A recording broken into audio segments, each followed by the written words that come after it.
ओम शांति। 6 अगस्त 2023 ईश्वरीय ज्ञान।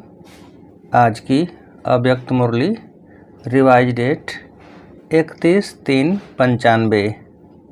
हेडलाइन: परमात्मा मिलन मेले की सौगात, ताज, तख्त और तिलक। परमात्मा मिलन मेले की सौगात, ताज, तख्त और तिलक। आज बेहद का बाप बेहद में सभी बच्चों को देख रहे हैं। बेहद का बाप है और आप सभी भी बेहद के मालिक सो बालक हो। बाप दादा सभी स्नेही सहयोगी बच्चों को देख हर्षित हो रहे हैं और बच्चे बाप को देखकर हर्षित हो रहे हैं। बाप को ज़्यादा खुशी है व बच्चों को ज़्यादा खुशी है। क्या कहेंगे दोनों को? इसको कहा जाता है परमात्मा मिलन मेला। मेले तो बहुत होते ही हैं, लेकिन परमात्मा मिलन मेला एक ही संगम युग पर होता है। सारे कल्प में नहीं हो सकता है। अब हो रहा है और होगा। आप सबको भी मेला अच्छा लग रहा है ना? बाप तो बच्चों के भाग्य को देख हर्षित होते हैं और दिल में गीत गाते हैं, वाह बच्चे वाह। जो भाग्य स्वप्न में भी न था, संकल्प में भी नहीं था, लेकिन अब साकार में श्रेष्ठ भाग्य अनुभव कर रहे हैं। हर एक के मस्तक पर श्रेष्ठ भाग्य की लकीर चमक रही है। सभी चमकते हुए सितारे हो ना। अपना ये भाग्य, श्रेष्ठ भाग्य स्मृति में रहता है ना। क्यों श्रेष्ठ भाग्य है? क्योंकि भाग्य विधाता द्वारा आप भाग्यवान आत्माओं का दिव्य ब्राह्मण जन्म हुआ है। बाप को भी भाग्य विधाता कहते हैं और ब्रह्मा को भी भाग्य विधाता कहते हैं। और आप सबका जन्म बाप दादा द्वारा हुआ है, तो जिसका बाप स्वयं भाग्य विधाता है, उसका भाग्य कितना श्रेष्ठ होगा। परमात्मा मिलन मना रहे हो ना डबल फॉरेनर्स से, ये भी मना रहे हैं। बेहद के मेले में अगर डबल विदेशी नहीं होते तो बेहद का नहीं कहा जाता। तो आप लोगों का भी विशेष पार्ट है, जो बाप और सर्व बच्चे देख देख हर्षित होते हैं। भाग्य विधाता द्वारा जन्म होना ये सबसे नंबर 1 भाग्य है। साथ साथ सारे कल्प में किसी भी जन्म में एक ही परमात्मा बाप भी बने, शिक्षक भी बने, सतगुरु भी बने और सर्व संबंध भी निभाए। ऐसा सतयुग से कलयुग तक किसको भाग्य मिला है? और अभी आपको मिला है। अभी आप निश्चय से और नशे से कहते हो कि हमारा पालनहार परमात्मा है।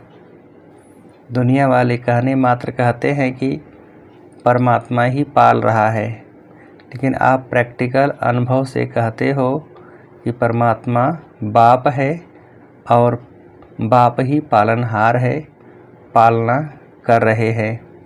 नशा है ना, या थोड़ा थोड़ा भूल जाते हो? चलते चलते अपने श्रेष्ठ भाग्य को साधारण समझ लेते हो। है श्रेष्ठ, लेकिन समझ साधारण लेते हो। इसलिए जो नशा और खुशी की झलक सदा होनी चाहिए वह नहीं रहती। वैसे 1 सेकंड भी भूल नहीं सकते, लेकिन कॉमन समझ लेते हो कि बाप मिल गया, हमारा हो गया, हम भी बाप के हो गए। जब हमारा है तो नशा होना चाहिए ना, लेकिन कभी ऊंचा तो कभी मध्यम, कभी साधारण हो जाता है। सोचो, बाप परमात्मा है और फिर शिक्षक डायरेक्ट परमात्मा है। क्या शिक्षा दी? आपको क्या बना दिया? त्रिनेत्री, त्रिकालदर्शी, त्रिलोकीनाथ। ऐसी कोई पढ़ाई पढ़ता है? अभी तक ये डिग्री सुनी है? जज, बैरिस्टर, डॉक्टर, इंजीनियर, ये तो सब डिग्रीज देखी हैं, लेकिन त्रिलोकीनाथ, त्रिकालदर्शी, त्रिनेत्री, नॉलेजफुल, ऐसी डिग्री देखी है? द्वापर से कलयुग तक किसको मिली है? आपको मिली थी। आपने भी तो 63 जन्म लिए हैं, तो न किसको मिली है न मिलनी है। ऐसा शिक्षक हमारा है। साइंस वाले साइंस की कितनी भी योजना करें तो भी त्रिलोक तक नहीं पहुंच सकते। तीनों लोगों का नॉलेज प्राप्त हो नहीं सकता, और आप में तो 5 वर्ष का बच्चा भी तीनों लोगों की नॉलेज देता है। वो भी फलक से कहेगा हाँ, सूक्ष्म वतन है, मूल वतन है। तो परम आत्मा शिक्षक भी है। श्रेष्ठ शिक्षा से ये डिग्री तो प्राप्त कराई, लेकिन दुनिया में सबसे बड़े से बड़ा पद राज्य पद होता है। तो पढ़ाई से पद भी मिलता है ना। तो आपको राजा बनाया है। अभी राजा हो या बनना है? हो राजा और बैठे पट में हो, पक्का मकान भी नहीं, टेंट में बैठे हो। तो देखो, श्रेष्ठ ते श्रेष्ठ पद राज्य पद है। अभी भी स्वराज्य अधिकारी हो और भविष्य में भी विश्व राज्य अधिकारी बनना ही है। ये पक्का है ना? किसको राज्य करना है? आप राज्य करेंगे कि आपके ऊपर कोई राजा राज्य करेगा? नहीं, ये सब इतने राजा बन जाएंगे, इतने सब राज्य करेंगे। प्रजा भी तैयार की है या अपने ऊपर ही राज्य करेंगे? तो अपना भाग्य देखो। परमात्मा मेरा शिक्षक है, राज्य पद देने वाला। और फिर सतगुरु बन। गुरु क्या करते हैं? मंत्र देते हैं ना। तो सतगुरु ने क्या मंत्र दिया? मन मना भव। सतगुरु द्वारा महामंत्र भी मिला और सर्व वरदान भी मिले। कितने वरदान मिले हैं? वरदानों की लिस्ट देखो कितनी लंबी है। रोज़ वरदान मिलता है ना। कितने समय से मिल रहे हैं इतने वरदान? कोई भी फॉलोअर को कोई गुरु दे ही नहीं सकते। ऐसा सतगुरु जो रोज़ वरदान दे, ऐसा देखा? अभी नशा है ना?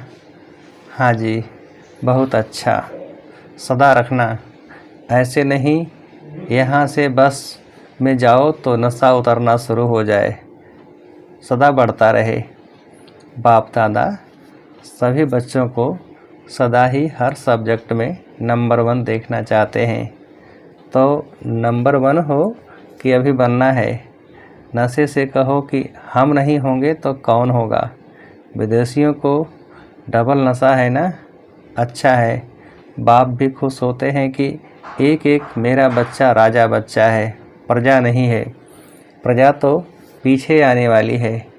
आप तो फिर भी लक्की हो जो इतना भी मिलने का चांस मिला है। टेंट में रहना पड़ा तो क्या हुआ? मिट्टी पर तो नहीं सो रहे हो ना, गदेले पर सो रहे हो। ब्रह्मा भोजन तो अच्छा मिलता है ना, मिट्टी वाला तो नहीं मिलता। प्यार से खाते हो ना। थोड़ा बहुत तो होता ही है, होना ही है। क्यों?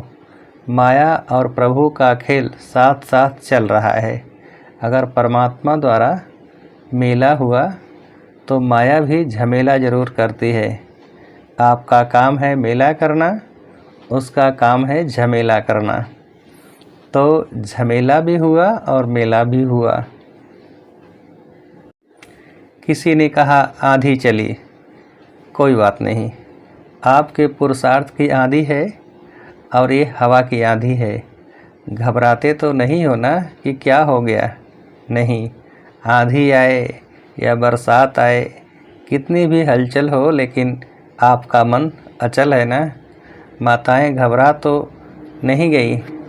टेंट उड़ गया? क्या करें? थोड़ा थोड़ा घबराए, क्या होगा? तबीयत अच्छी रहेगी, नहीं रहेगी? कुछ भी हो, भक्ति से तो धक्के और मेहनत कम ही है ना? भक्ति के धक्के तो नहीं खाते हो ना? मज़े में रहते हो ना? तो ये मेला अच्छा लगा या झमेला देखकर घबरा गए? नहीं, कोई नहीं घबराए। एक दो तो घबराए होंगे। मज़ा आ रहा है, और भी 2 दिन रखें। अच्छा, बाप दादा भी माया का झमेला देख चक्कर लगाते रहते हैं, खेल देखते हैं, बच्चे क्या करते हैं और माया क्या करती है। बाप दादा को बच्चों का स्नेह देख खुशी है। स्नेह ने मेला रचाया है। बाप का भी स्नेह है तो बच्चों का भी स्नेह है। दोनों मिल गए तो क्या हो गया? मेला। दृश्य भी कितना अच्छा लग रहा है। ऐसा कभी सोचा था इतना बड़ा परिवार मिलेगा? और इतना परिवार किसको होगा? आपके घर कितने हैं? एक है। और आपके सेवा के स्थान कितने हैं? अनेक हैं। तो उसको भी तो बाबा का घर कहते हो ना? तो बाबा का घर आपका घर है। दुनिया कहती है घर बार छोड़ते हैं, और आपने कितने घर बनाए हैं?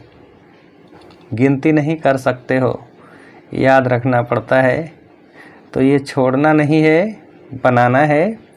और परिवार को छोड़ा है या परिवार इतना बड़ा बनाया है जो मिलना ही मुश्किल होता है। सारे ब्राह्मण जितने भी जहाँ भी हैं एक स्थान पर मिल सकते हैं?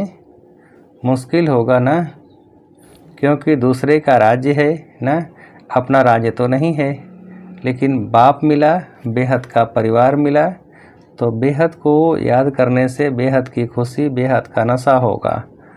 अगर हद में समझते हैं मैं तो फलाने देश में हूँ, फलाने देश का हूँ, फलाने जोन का हूँ, तो हद होती है। लेकिन ये तो निमित्त मात्र निशानी के लिए कहते हैं, ये फलाना जोन, ये फलाना स्थान। बाकी अपने को बेहद का समझते हो ना? नियम भी रखने पड़ते हैं। कई ऐसे भी सोचते हैं कि ये क्या बैज लगाओ तभी खाना मिलेगा। आपको खाने पर तंग करते हैं ना, लेकिन ये करना ही पड़ता है क्योंकि कायदे में फ़ायदे हैं।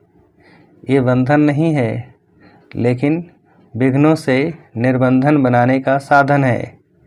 ये क्या नई बात निकाली? ये नहीं सोचना। संकल्प तो बाप के पास पहुँचते हैं ना, लेकिन मर्यादा पुरुषोत्तम आप ही हो ना? या सिर्फ बड़ी दादियाँ मर्यादा पुरुषोत्तम हैं? आप फ्री हो। मर्यादा पुरुषोत्तम अर्थात मर्यादा के अंदर रहने वाले, चलने वाले। हाँ जी का पाठ पक्का है ना? अच्छा, और जब कोई बात हो जाती है तो हाँ जी होता है या ना जी भी होता है? जब कोई ऐसी बात करते हैं तो हाँ जी के बदले फिर ना जी में इतने पक्के हो जाते हैं जो बाप भी कहे तो भी नहीं सुनेंगे। जैसे स्थापना में जब छोटे छोटे बच्चे आए तो बाप दादा उन्हों को पाठ पक्का कराने के लिए हमेशा कहते रहे कि ना करना माना नास्तिक, हाँ करना माना आस्तिक। तो आप सब कौन हो? आस्तिक हो, नास्तिक तो नहीं हो ना? कभी कभी बन जाते हो। खेल करते हैं, माया के भी नॉलेजफुल हो गए, क्योंकि माया भी नॉलेजफुल है। गिराने में माया नॉलेजफुल है और उड़ने में आप नॉलेजफुल हो। तो माया भी देखती है कि इसकी उड़ान थोड़ी नीचे ऊपर हो गई है, तो देख करके वार करती है। और आप नॉलेजफुल होने के कारण जान जाते हो, तो हार नहीं खाते हो, लेकिन विजय का हार गले में पड़ा। सबके गले में विजय की माला है या कभी कभी उतार देते हो? अच्छा, पीछे वाले मौज में हो या भी मधुबन की ही एरिया हुई ना, तो सिवाय मधुबन के और कहाँ इतना बड़ा मेला हो सकता है? नहीं हो सकता ना। तो मधुबन है बेहद का घर, यहाँ सब बेहद है, और जगह फिर भी सब देखना पड़ता है, और यहाँ संकल्प किया और हो गया। तो सभी अपने भाग के द्वारा परमात्मा मेले में पहुँच गए। जो पहली बारी इस कल्प में आए हैं वो हाथ उठाओ। करीब 13-14 हज़ार भाई बहनों की सभा है, उसमें बहुत से नए भाई बहनें हैं। अच्छा है, टीवी में देख रहे हो, ये भी देखो। मेजॉरिटी साइंस के साधन अभी अभी निकले हैं। कुछ वर्ष पहले ये साइंस के साधन भी नहीं थे, लेकिन किसके लिए निकले हैं? आपके लिए। बाप दादा भी साइंस वाले बच्चों को मुबारक देते हैं, क्योंकि बाप के बच्चे उससे सुख तो ले रहे हैं ना। तो कितना अच्छा लग रहा है। लेकिन बाप दादा अब क्या चाहते हैं? स्थापना हुए कितने वर्ष हो गए? डायमंड जुबली मनाने की तैयारी कर रहे हो। तो बाप दादा ने अभी सभी बच्चों को राजा बच्चे कहा ना। सब राजा हैं। राजा तख्त नशीन होता है ना। राज्य की निशानी ताज, तख्त और तिलक होता है। तो बाप दादा इस वर्ष में चाहे नए हो चाहे पुराने, अगर नए भी हो तो समाप्ति का समय तो नयों के लिए भी समीप है, तो पुरानों के लिए भी समीप है। ऐसे नहीं समझना कि हमारे को भी 60 वर्ष शायद मिलने हैं। नहीं, आपको मेकअप करना है। अगर लास्ट आए हो तो फास्ट जाना है, लेकिन संपन्न होने का, समाप्ति का समय सबका एक ही है। इसलिए चाहे नए हो या पुराने हो, लेकिन मैं स्वराज्य अधिकारी आत्मा हूँ। सदा स्मृति का तिलक लगा हुआ ही है। कभी मिट जाए, कभी लगा हुआ हो नहीं। राज्य अधिकारी अर्थात तिलकधारी। इस स्मृति का तिलक अविनाशी रहे, साधारण नहीं। मैं तिलकधारी हूँ। मैं विश्व कल्याण के जिम्मेदारी का ताजधारी हूँ। कितना बड़ा विश्व है और आप सभी विश्व कल्याणकारी हो। अकेला बाप नहीं है, बाप के साथी आप सभी हो। तो विश्व कल्याण के जिम्मेवारी के ताजधारी और सदा बाप के दिल तख्त नशीन। नीचे नहीं आना, सदा तख्त नशीन। वैसे भी देखो, जो बहुत प्यारे होते हैं, लाडले बच्चे होते हैं, तो माँ बाप उनको मिट्टी में जाने नहीं देते, धरनी पर पाँव रखने नहीं देते। तो आप कितने लाडले हो? लाडले हो या और आने वाले हैं? आप हो।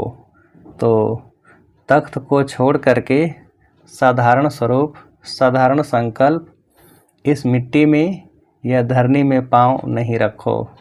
बुद्धि रूपी पाँव सदा तख्त नशीन हो। परमात्मा बाप के बच्चे हो। महात्मा धर्मात्मा के नहीं हो, परमात्मा के हो। अभी तो सब नशे में ठीक हो, वो तो दिखाई दे रहा है, लेकिन सदा रहेगा ना कि थोड़ा थोड़ा रहेगा, फिर युद्ध करेंगे, फिर विजय प्राप्त करेंगे? ऐसे तो नहीं। ब्राह्मण हो या क्षत्रिय हो, ब्राह्मण हो, क्षत्रिय नहीं हो, युद्ध नहीं करते हो कि कभी ब्राह्मण बन जाते हो, कभी क्षत्रिय बन जाते हो। अगर माया से युद्ध करनी पड़ती है तो क्षत्रिय हुए। ब्राह्मण माना विजयी और क्षत्रिय माना युद्ध करने वाले। बाप दादा को तो कभी कभी बच्चों पर बहुत रहम आता है। बैठते योग में हैं और करते युद्ध हैं। कहेंगे 1 घंटे योग लगाया, लेकिन 1 घंटे में युद्ध कितना समय चली और योग कितना समय रहा। अगर किसी भी कारण से अनुभूति नहीं होती है तो अवश्य ही युद्ध की स्टेज है। बाप दादा कहते हैं योगी बच्चे हैं और बन जाते हैं योद्धे। बच्चे कब तक युद्ध करेंगे? अंत तक युद्ध करेंगे। छुट्टी दे दें, भले युद्ध करो। छुट्टी चाहिए? नहीं चाहिए? फिर करते क्यों हो? कमज़ोर हो जाते हो तो माया इतना अधीन बना देती है जो चाहते नहीं हो लेकिन कर लेते हो। जैसे कोई सर्वेंट बहुत भोले होते हैं तो मालिक उसे अधीन बना लेते हैं। सर्वेंट जो नहीं कर सकता उसके लिए भी मालिक कहता है करो, नहीं तो नौकरी क्यों करते हो। माया भी ऐसे करती है। आप चाहते नहीं हो लेकिन कमज़ोर होने के कारण माया के अधीन बनना पड़ता है। तो उस समय योगी हो या योद्धे हो, योगी तो नहीं कहेंगे ना। तो बाप दादा यही चाहते हैं कि हर एक बच्चा योगी बच्चा हो, युद्ध वाला नहीं। बाप दादा को बच्चों के युद्ध की मेहनत अच्छी नहीं लगती। परमात्मा बच्चे तो सदा मौज में रहने वाले हैं, मज़े में रहने वाले हैं, युद्ध की मेहनत वाले नहीं। तो क्या बनेंगे, योगी बच्चे या योद्धे बच्चे? योगी बनेंगे या थोड़ा थोड़ा युद्ध करना अच्छा है? कहने में तो हाँ हाँ करते हो, और जब करते हो तो उस समय फ़ोटो निकलता है। तो इस वर्ष सभी का चार्ट हो सदा राज्य अधिकारी, अधीनता समाप्त। अच्छा, सर्व तरफ के देश विदेश के सर्व सूक्ष्म स्वरूप से दृश्य देखने वाली आत्माएं, चारों ओर की सदा श्रेष्ठ पालना में पलने वाली, श्रेष्ठ पढ़ाई से राज्य पद पाने वाली आत्माएं, सद्गुरु द्वारा सर्व वरदान प्राप्त करने वाली आत्माएं, सदा मायाजीत विजयी रत्न, सदा युद्ध को छोड़ राजयोगी स्थिति में स्थित रहने वाली सर्वश्रेष्ठ आत्माओं को बाप दादा का याद, प्यार और नमस्ते। हम रूहानी बच्चों की रूहानी बाप को नमस्ते। वरदान: एकांत और एकाग्रता के अटेंशन द्वारा तीव्र गति से सूक्ष्म सेवा करने वाले सच्चे सेवाधारी भव। विस्तार: दूर बैठे बेहद विश्व की आत्माओं की सेवा करने के लिए मन और बुद्धि सदा फ्री चाहिए। छोटी छोटी साधारण बातों में मन और बुद्धि को बिजी नहीं करो। तीव्र गति की सूक्ष्म सेवा के लिए एकांत और एकाग्रता पर विशेष अटेंशन दो। बिजी होते भी बीच बीच में 1 घड़ी 2 घड़ी निकाल एकांत का अनुभव करो। बाहर की परिस्थिति भल हलचल की हो, लेकिन मन बुद्धि को जिस समय चाहो एक के अंत में सेकंड में एकाग्र कर लो। तब सच्चे सेवाधारी बन बेहद सेवा के निमित्त बन सकेंगे। स्लोगन: ज्ञानित्व आत्मा वह है जो ज्ञान के हर राज को समझकर राजयुक्त, युक्तियुक्त और योग युक्त हो कर्म करे। ज्ञानित्व आत्मा वह है जो ज्ञान के हर राज को समझकर राजयुक्त, युक्तियुक्त और योग युक्त हो कर्म करे। अच्छा, ओम शांति।